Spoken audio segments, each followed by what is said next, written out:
cruelest storms, the smallest lives face the greatest danger. But even in the coldest nights, hope can still find warmth. The sound of pure, desperate fear against the storm's roar.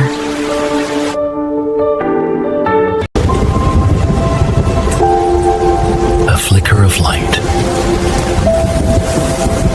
A simple act of reaching out.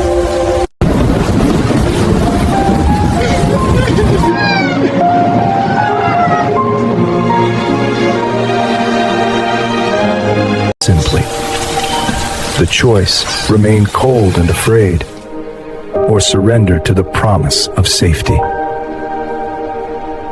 The immediate therapy, warmth, dry towels, and the knowledge of safety.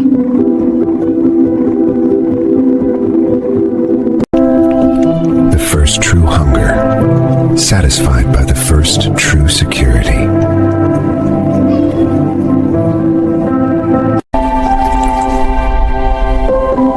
An exhausted heart finally lets go.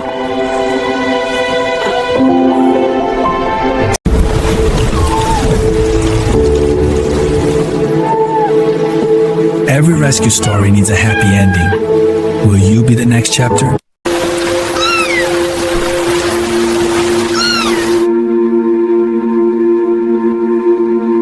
Be the light in their storm.